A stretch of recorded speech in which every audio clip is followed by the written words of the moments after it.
Welcome to the Floored-U-Cation Podcast. I'm your host, Kyle Hadeen, owner of Illustrious Hardwoods in Phoenix, Arizona. We're here to talk with contractors from all across the country. This week's guest is Billy Graham of Legacy Flooring. He's based out of Southern California. Make sure you stick around until the end. He's got a special treat for us.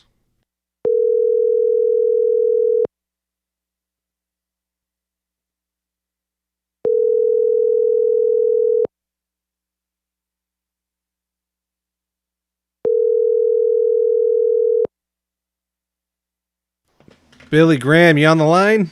Yeah, I'm on the line. How's it going? Awesome. Thank you for being here. It's going well. Yeah, it's a pleasure. Oh, no, all mine. Why don't you go ahead, introduce yourself, let us know your business, any specialties you have, where you're at, how long you've been doing it, certifications if you got any. Yeah, Billy Graham. My company is Legacy Flooring. I've been installing flooring for over 20 years.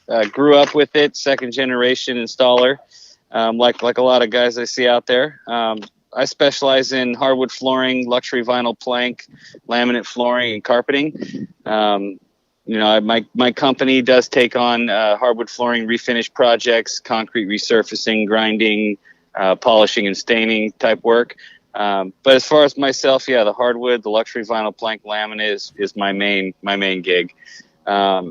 I'm out of Cerritos, California, which is very close and near to North Orange County. I'm sure a lot of you guys have seen that, Orange County TV show or something like that. It's not quite exactly like that, but it's definitely the nicer area in Southern California for sure. It's a good area in Southern California. Certifications, I don't have any certifications. That's not really something I think that has caught wind here yet. I hope it does one day, but my certification for California is a California State Contractor's License, C15 flooring license, which pretty much covers all flooring materials other than ceramic or stone. Okay. Well, you know what? I'll tell you what. I need to get certified. And it's not big here in Arizona either. So you and I, we're going to have to get on a plane and we're going to have to go to the East Coast and get this taken care of and set the example. I think so. Yeah, I do. Cause I never really put a whole lot of thought into it before, joining, Flooring Installers of America group page on Facebook. And then you start to see these guys. Yeah, I'm certified. And at first, because I'm not certified, I kind of had a dim view on it, like, oh God, certifications, those don't mean nothing, like certification, smartification. But then, you get out of that, out of your own zone and you kind of look at the broad spectrum of, what really is going to make me better and make the industry better, the trade better. And I think it really does. I think that certifications and certified installers really can improve the business. I mean, I think that looking at the East Coast, you see the certified flooring installers there and the rates that they're charging, and it's like, wow, the industry is much more. I guess it's not looked at as a slum trade so much, I agree. I think, it's a matter of, I don't know that you can put a lot of weight on the certification. Like you said, a lot of guys will look at it certification, smartification, like whatever. Yeah. But it's the way I look at it is you're taking the time to invest in yourself. You're Sure. willing to go and learn. And I think that's where the difference lies is that the piece of paper doesn't necessarily make you a better installer. You can go and do the class and get certified, but that doesn't mean you're good. But most likely if you're putting that time and effort in, you're on a different level. You're applying yourself, you're trying to get somewhere. And I think that's where the difference lies. Yeah, I agree. I think it's definitely within yourself, as far as the knowledge that you gain. I imagine would have to improve your installation ability and at least doing things properly, as far as guidelines are concerned, and paying attention to the rules and the instructions that you're given for these flooring that we're put up against that are constantly changing. Definitely. Rule number 1. Read the instructions that come in the box. There's a thought. All right. So, why I wanted to get a hold of you, get you onto this Floored-U-Cation podcast is that you are an interesting character, and that, you know, I've so we met through the Flooring Installers of America group on Facebook, and it's a great group. There's a bunch of guys, but you've done something interesting that a few of the guys on there have been able to do, and you've branded yourself. And so over the past, I would say 6 months, you started posting these videos. Okay. And every video, you're, hey, Billy Graham, Legacy Flooring. Always. And now you don't even have to post a video, but I can see you make a comment in the group. And I see your name, and immediately I'm all, Billy Graham, Legacy Flooring, and I hear it in my head. And so in 6 months, you've indoctrinated me into your group, into your following, and I know who you are, your company name, what you stand for. Yep. Yeah, I hypnotized you a little bit, but how does how do these other guys go about doing that? You know, what does this brand mean to you? What is it going to do for you? You know what? Like, I honestly, I didn't even know what swag was before I got in the group. So as far as like branding, you know, I mean, I know like a brand, like you have a brand of clothing or you have a brand of this or that. I get that, but I didn't understand it necessarily in the sense of like in a business sense, you know. Like for me in my business, for me, I guess what I was focusing on was, you know, I wanted people to know the name Legacy Flooring, and I wanted them to know, you know, I am Legacy Flooring. And so anytime I could get that name out there and my name connected with it, it was really just for like recognizing the name. And my father-in-law met with me back in 2009 during the recession, and I literally was about to just like close the door and just be like moving on to some horrible job that I was going to be completely miserable in. And he had a meeting with me, and, you know, he has successful business. So he said, you know what? He said, what you got to do is like, you have to get your name out there. And it doesn't matter if the people don't use you to do their projects. If you really make an impression, you know, this is Legacy Flooring and this is what they stand for and this is who they are. And this is the quality, you know, say they can't afford you. It's like, that doesn't matter. As long as you've got across the point and them recognizing you're Billy Graham, Legacy Flooring, and you do quality work, they could use somebody else. But the person they're probably going to use at that lower cost is going to be somebody that they're coming to do a job, and then that's it. Yeah. There's really not going to be much connection probably with them. There's probably not going to be a whole lot of small talk and, you know, connections with their life to your life. And I'm big on that, you know? So that if somebody says, hey, you know, like I'm looking for a flooring company to do my floors, well, they're probably not going to say I use, you know, Don Juan, you know, to do my flooring. They're going to remember Legacy Flooring. They're a really good company. I just couldn't afford them, or I didn't want to afford them, but they're the company. And even if they don't use me, they still would probably be inclined to refer me to somebody else. So, you know, even if I don't get the job, I still just wanted the recognition. I wanted to be recognized. So every single time I answer my phone, I'm Billy Graham, Legacy Flooring.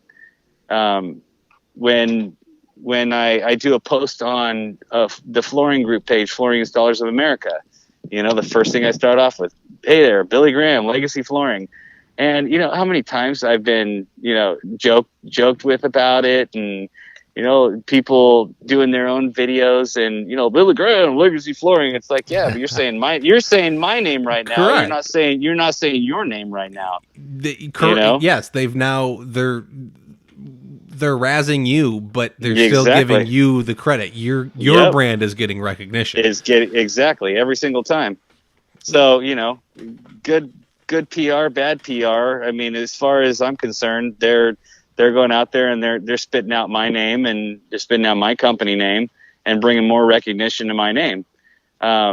And so I never wavered on that from 2009 to now. So a good 10 years. That's how I've done it consistently. And what are you doing when you're meeting with these potential clients and your clients? What is the Billy Graham Legacy Flooring brand? What are you presenting that they're going to say, I may not be able to afford you, but I've got to recommend him the next time I hear somebody needs floors? I think that what you do is if the people can't afford you, I'm not a person at all who takes offense to somebody saying, like if they are very genuine and I could tell, they're not looking for a cheap deal, but maybe I'm just a little bit out of their price range, and I bid all my projects very consistently. So when it comes down to it, it's like there's always a little bit of wiggle room if I have to, if I choose to, if I decide to do something for somebody. I mean, that's my right to do that, and I have all the control over it. As long as I'm not making a poor decision financially, I'll tell them, like, I could tell, we got to think about it. It's a little outside of our budget. And I'll tell them straight up, you know what, you guys, think about it. But if we need to work on the price a little bit, I'm more than willing to help you guys out and work on the price. I really want to work with you guys. This project's got me excited.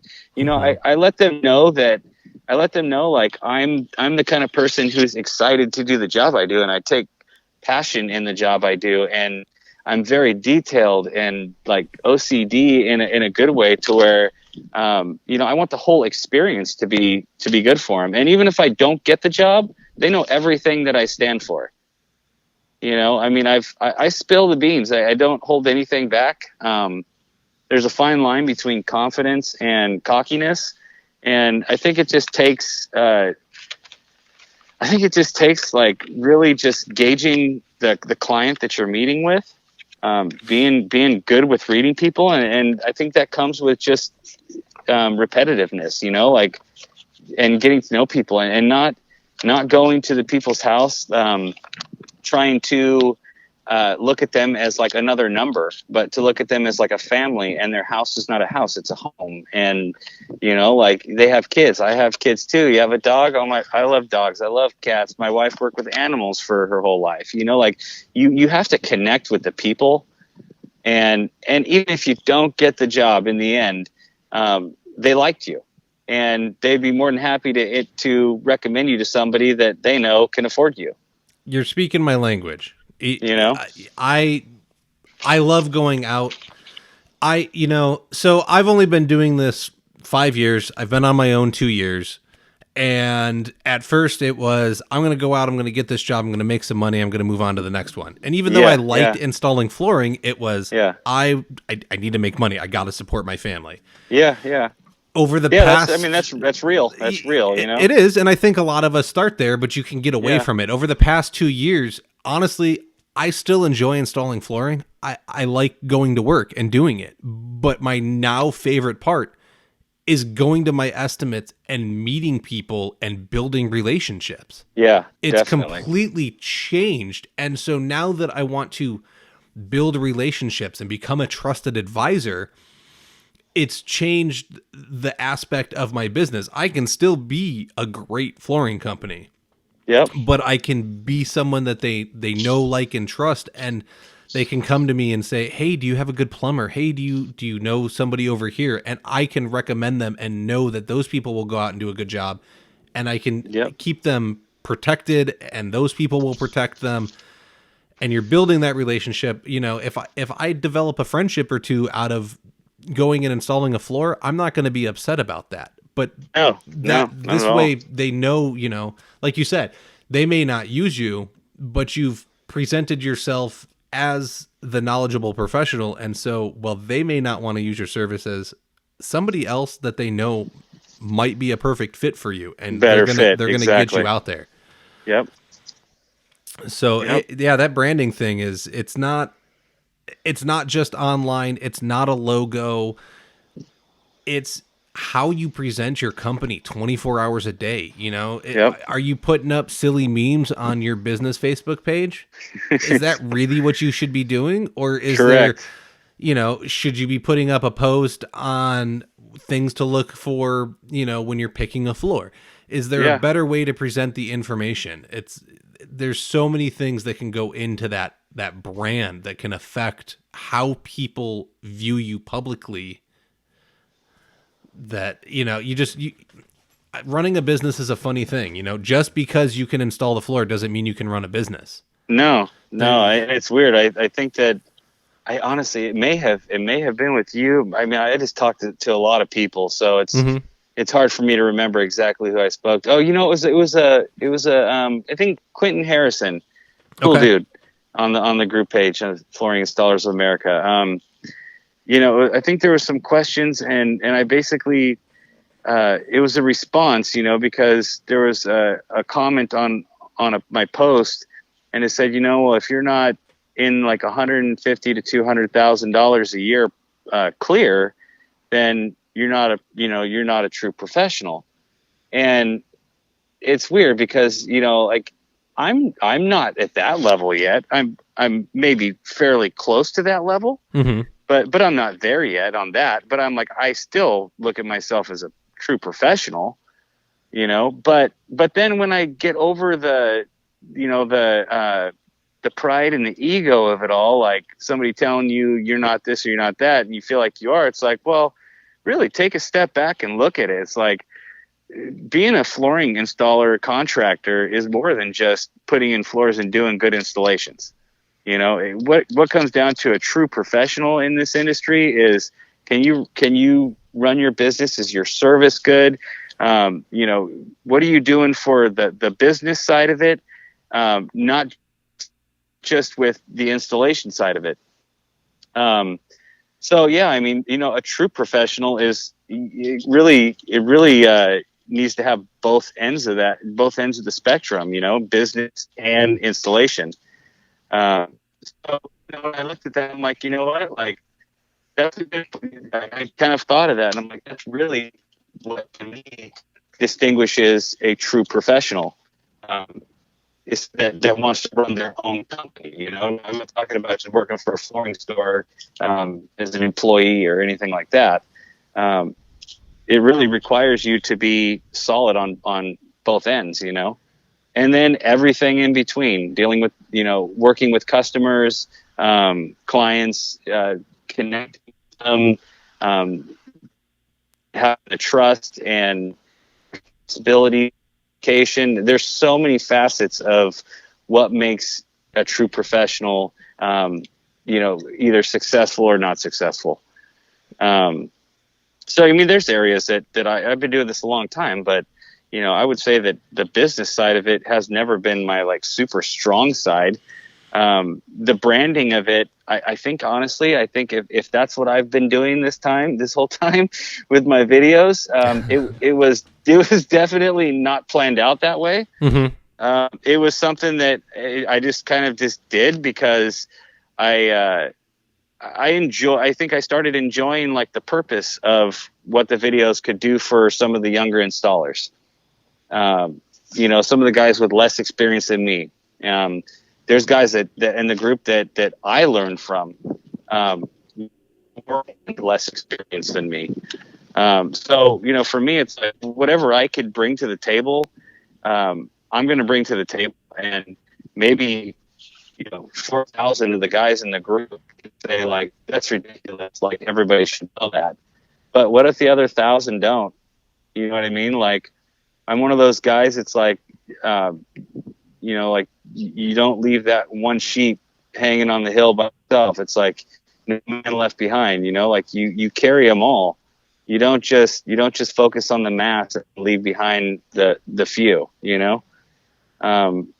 So for me, it's big that it's really a big thing that I've gained out of it is finding a purpose. And when I found the purpose of what I could do to help other people's lives be easier in the trade, do things that could save them time, make them more productive, be better providers for their family, be a better participant in the flooring industry, it's all for a positive, honestly, that I've learned from being in that group. I did not have that view before. I was, it was the other flooring installers my competition. That's how I looked at it. And that's not at all how I look at it now. And I've been able to network with local flooring companies and local flooring companies and installers from the Flooring Installers of America page, and had really good relationships with them. Yeah, I think that's one of the things I've picked up too, is that you can't, there can't be competition. Yeah. There needs to be this brotherhood, and we can bring each other up, because honestly, if I go trash talking somebody's business, what happens when I'm swamped one day and I might need a hand and they do really good work? Yeah. Well, yeah. Now what position am I in? Can I call them up and ask them for help? Probably not.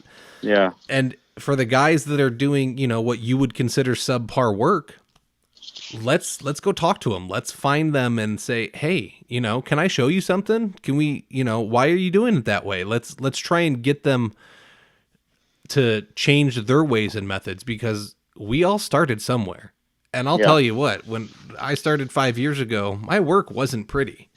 It's and I'm still learning every day. Sure. There's stuff. Yeah. There's guys that have 4 times the amount of experience as me. Can I learn something? Probably. Could I possibly teach them something? Maybe. You don't know who knows what. Exactly. And it's going to go both ways. The minute you say, I know what I'm doing, I'm good, you've shut down that road.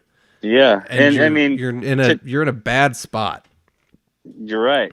I mean, yeah, that's where you let your pride take over, and your pride will hold you back from great things, for sure. I mean, I've had helpers in the past that little to no experience, and they'll suggest something, and I'm never too proud, or my ego's never too big to not listen to them and see if it's something that has any value. Mm-hmm. And I've gotten some really amazing, great ideas from guys that had like little to no experience. It's a fresh set of eyes on the same problem.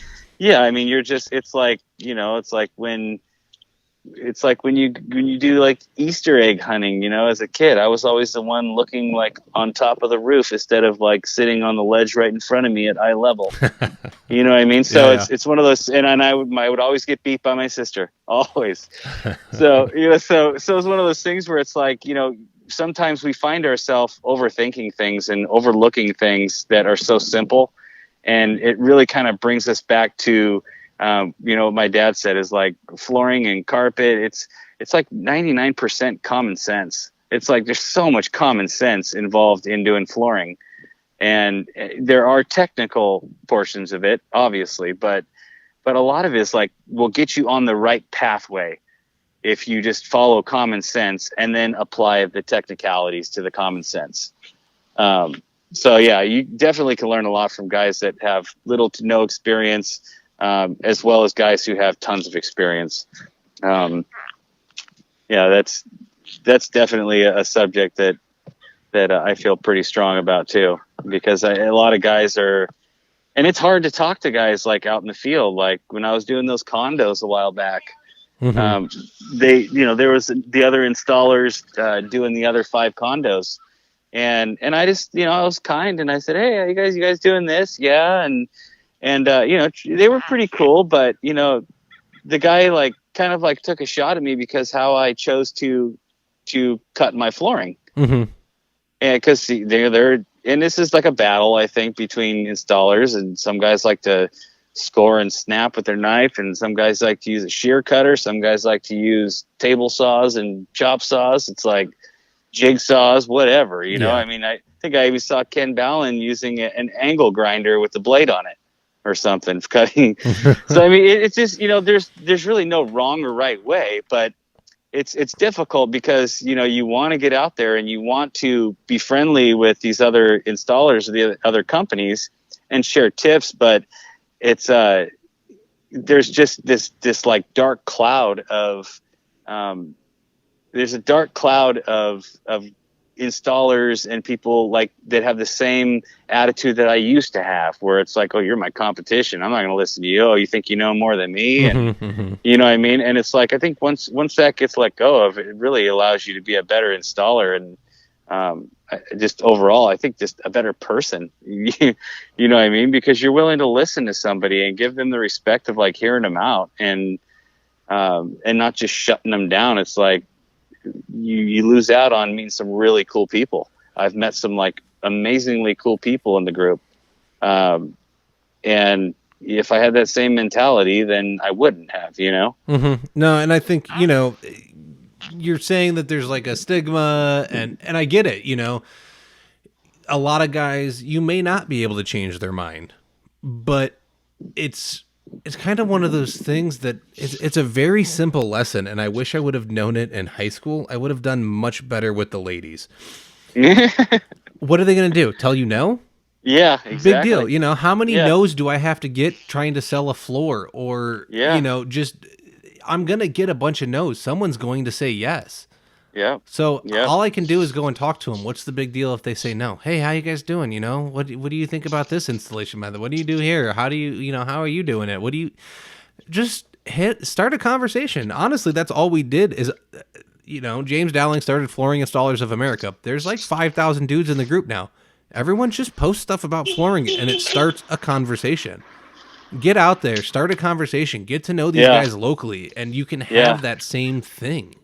Yeah, I mean, I was scared to death to post anything. Like, even I was scared to even like post like a picture, because I felt like, you know, it was going to be the same stigma in the group of people were going to complain and say, oh, you know, your stagger should be this, and so it was one of those things where I was very hesitant at first to even put myself out there in the group. And I think what ended up breaking me out of that was I think I saw Ken Ballin post on how to scribe, you know, your rips along a wall using the piece of the flooring and pencil to scribe along the wall. And I remember looking at it going like, well, duh, like that's nothing new, you know. but then I saw the comments and I was like, oh my God, like there's so many people that didn't even know that. Yeah. And they're like, wow, like that's a great idea. And I was like, wow, okay. So just because I know something doesn't mean that like a lot of other people do. Yeah. And so with that, it's really when I was like, you know what, like I had thought about doing that exact same post before he posted it. And then when I saw that, I was like, okay, so I need to stop like holding back, and I just need to start sharing. And what's the worst that's going to happen? A couple people laugh at you like, oh, well, you know? Yeah. And you know, it's like, I can get over that. I have pretty thick skin when it comes to my feelings getting hurt. I don't let it bother me too much. But you know, I really learned a lot from that post that he did, because I realized that just because I know something and I think it's like so obvious and easy and simple and no brainer, it's something that a lot of people just weren't aware of. And for something to be that simple in my mind, it's like, God, I wonder how many other like things that I think are so ridiculously like simple, that other guys don't know. So then I started making a lot more posts of not just showing the project that I was doing, you know, and look at this job that I'm doing, but like on the stairs, I was showing how I was, you know, gluing the stairs up and setting them up, and what I was using to glue with, and how I was troubleshooting issues with the terrible vinyl plank transitions and nosings and all that, you know. And then I gained things from guys in the group on better ways to do it than I was coming up with that were working, but not working as efficiently or as good, you know, as what their way was. So, I mean, out of my post, one, guys get something out of it, but then two, guys can look at that and say, you know what, you should try this. It's probably gonna be a lot easier on you. And then I learned something from them. That's right? It's just sharing ideas and spitballing, and you're gonna it's created a monster is what it's done. It's allowing people to share information much quicker and with people that they normally would never have interacted with. Yeah, exactly. I mean, God, I wish that I had this when I started off in hardwood flooring. I was sick to my stomach. I had to make a jump, you know, from carpet to hardwood, because I had an opportunity. I got my flooring license in 2007, and I, for some reason, thought that people were going to come knocking on my door and calling me for jobs because I have my license. And you know, my wife basically called me out one morning when I was sitting in my pajamas and said, "What are you doing? What are you doing?" You know, I'm working. And I'm like, she's like, you don't have work today? And I said, no. And she's like, well, go out and get it. And it's probably my favorite story because it's like, that's what you have to do in this business to be successful, because you can't ever just sit. If you're sitting, then it's like water. It just goes stagnant. And after a while it dries up. So she's like, well, get out there and get work. And I was like, oh yeah, I'm just going to go out there and just get work. That's really not how it works, And then she said, oh, you're not going to get any sitting on your butt all day in the living room in your pajamas. And I was like, in my head, I was like, well, that's a good point, but you weren't going to admit it. I get it. Yeah. But me being stubborn, I'm like, okay, I'll go out and I'll get work. But I really did that day. I got up and I got out there and I thought, and I worked my brain, and I'm like, how can I get work? How will I know who needs flooring? And so I just literally got in my car and I drove around in Rossmore. And I think you have family, you said, in Rossmore. I do. I have an aunt that lives there, yes. Yeah. So, I mean, super rad area. I grew up in Los Alamitos, which is kind of part of Los Alamitos. But yeah, it's an area that I was comfortable in. It was, I was living in Los Alamitos, so it was like a 10 minute drive maximum, 5 minutes from where I was living. And so I just drove around Rossmore and I started looking for fences, construction and stuff like that. So I know, well, they're obviously going to need some flooring. Mm-hmm. And I called the contractors, and I swear the first day I went out, I probably got turned down on the phone by about 5 contractors saying that they're good. And this was in 2007, into 2007, mm-hmm. September, I believe. And I came across one, and it was the contractor's house, and I got an opportunity to bid that job. I got that job, and I've been working with that contractor for 11 years. I had the opportunity to install flooring at Cameron Diaz's house, on the beach, her mother's house, doing work for the drummer Shannon Leto from 30 Seconds to Mars. So I've really had great opportunities come out of that, and they never would have come my way. I had to go and I had to seek them. I had to go find them. I had to go put in the effort, and you created the work.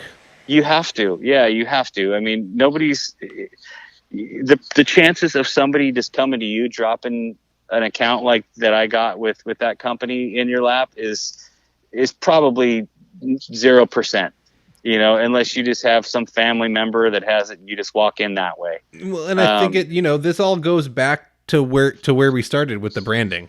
You went out and represented yourself as a real person. I did. You presented, here's Billy Graham, Legacy Flooring. Here's my brand.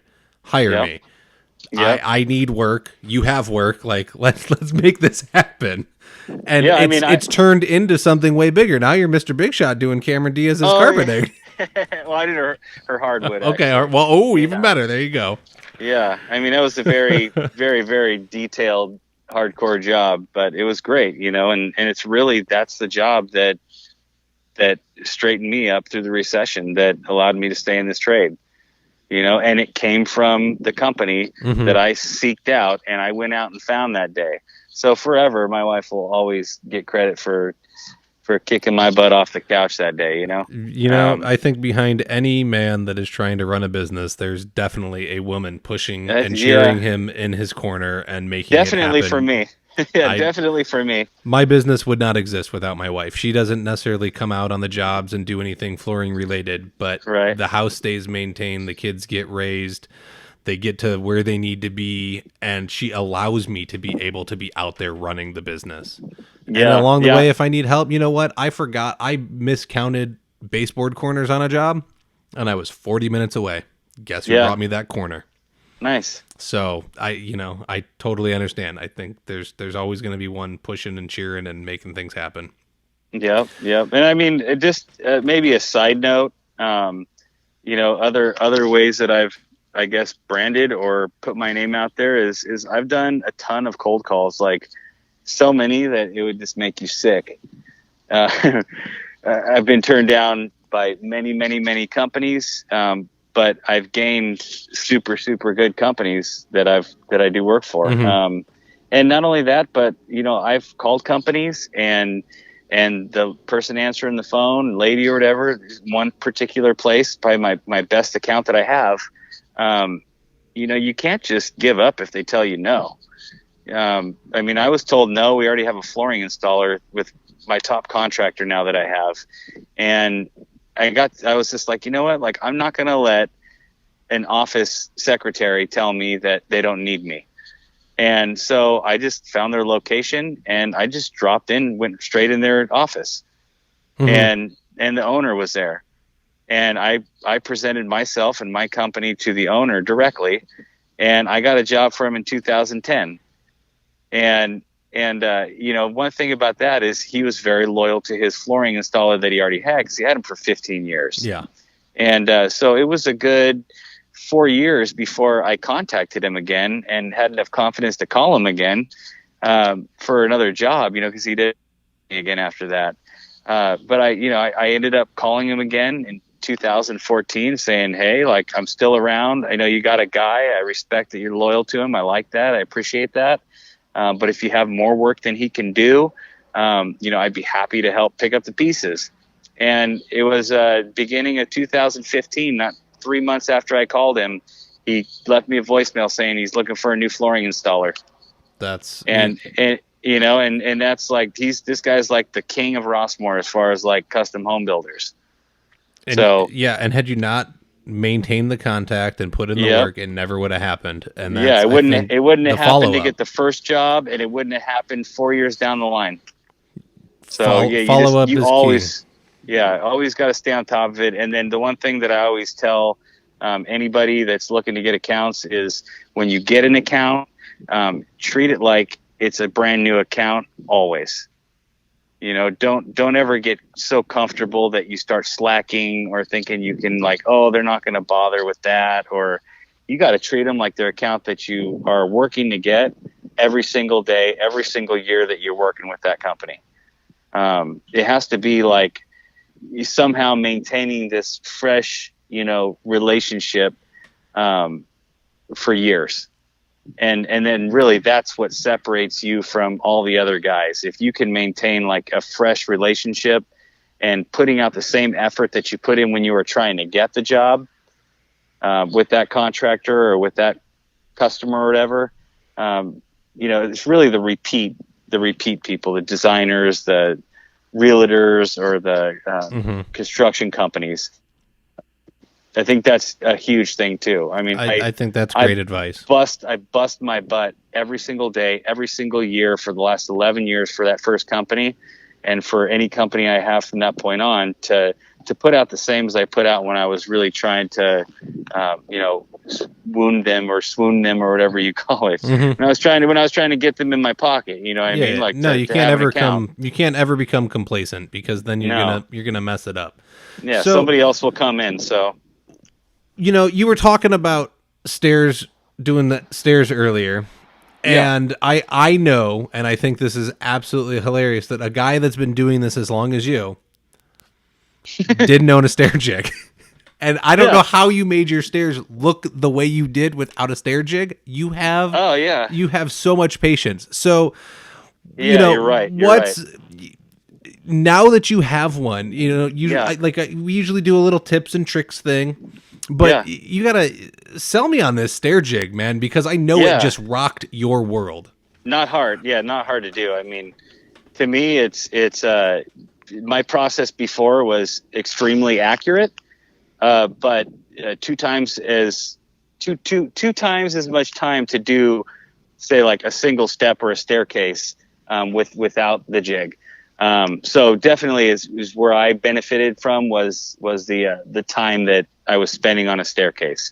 As far as the quality, my quality before was exceptional before, because I just took the time and I took the trips in and out from the saw and used a piece of for the riser, I would use a piece of the riser material and make it like a foot long or something like that. And then bring the piece in at a 90-degree square, stick it up to the side, wall or skirt, and then scribe it with a pencil up the wall, and then go out and find the angle and then bring it back in. And because I didn't trust it, so I'd bring it back in and then I would fit it on my template, And then when I'm like, okay, that looks good, there's no adjustments need to be made, then I can make the cut on that side, and then I take my 90 degree and do the right side. And I literally would do the same process with the flooring material on the tread. And I would take a piece of the flooring material or a small piece of the nosing, find the angle where it's crooked on the wall, and cut at the angle. But it just took a long time. Mm-hmm. I had seen like the Stair Wizard out there, and I'm like, wow, I got to get one of those. It's like, my God, they're expensive though. I'm kind of frugal when it comes to money. It pays for itself in the first job though. I don't care. Man, I know. Even if it was $300 for it, I would spend it because that one set of stairs you get done a day earlier. I know. Done.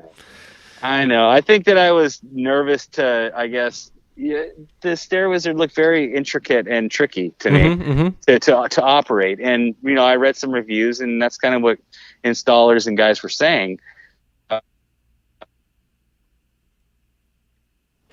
That, was lying around, which you never have, I think, if you're a flooring installer, but for the most part. So, I was waiting for something that was never going to happen. And, I was looking around because my wife wanted me to put together a item list of things that I am interested in or need for work. So I was looking, I put on the Stair Wizard, and then I was looking around more, and then I saw the from Bullet Tools, they have the Bullet Stair Scribe 2. Yeah. And I'm like, God, that looks so much more simple to use. Like, I don't feel like I'm going to have a brain aneurysm trying to figure out how to open it up, And then the reviews too, it's made out of this, I don't know, some sort of plastic type material or something. And so you don't have the risk or issues of it, getting warped or bending if it's metal, stuff like that. So that was kind of a big thing for me. So, and then the price of it was way more affordable. Yeah. I think it was $85, $95 or something like that. That's about what I paid for mine. Honestly, it's redneckdiy.com or redneckdiy.net. And it's this dude that builds them out of his garage with a CNC machine. And it's evolved over 3 or 4 generations into what it is now. But there's a left side that moves and a right side that moves, and I can expand and shorten it in the middle. Expand it, shorten it, and done. Slam it up against the wall, mark it, cut it, slap it in. Looks great. Yep. Yeah, I mean, so when I used it, the first job I used it on was condos, and I'm going to use it there. I did, and then I used it, and I was like, oh my God, I did that stair in 20 minutes, and it normally would have taken me 35, 40 minutes, because I'm so anal about and OCD about it, not seeing a gap, and I don't carry filler in my van to fill in stuff like that. So, I'm the kind of guy when I install stairs, if it takes me 2 days to not have a gap and not have to fill one little piece, then that's what I do. So when I got that, it's my God, once I figured out, okay, this is how you kind of set it up, and this is how you set up your tread on the ground and then mark it off. And really the only thing you got to do is just find your angle and cut on a line. You know what I mean? And the speed of how quick I was able to do it. And then still more importantly than the speed, maintain the accuracy. And the tightness on the edges. I was sold right away. I'm that was just, I can't even believe, I think I even said, I can't even believe I went so long without having one. It was stupid. It was really one of my stupid moves. Do not do stairs without a jig. It will change. If you are still doing it without a jig, it will change your life. I don't care if you find a $500 jig, buy it. Yep. It'll pay for itself in the time that you save. Well, I have loved talking to you. This has been awesome to, go over branding, go over building relationships with contractors. And I think it all plays into itself, and it would only accentuate your brand to go and build those relationships with other installers in your area and try and bring up the level of quality that's around you. Yeah. So go ahead and, let me know who you are again. Give me that number for, if anybody wants to reach out to you, and how can these other installers, if they've got questions from the Reverend Billy Graham, how can they get you? Yeah. Well, yeah, that's another one that seems to be branded on me. I don't know who brought that up, but it's been enjoyable and fun. I enjoy being the Rev. Well, all right. So speaking of being the Reverend, you want to give us a couple bars?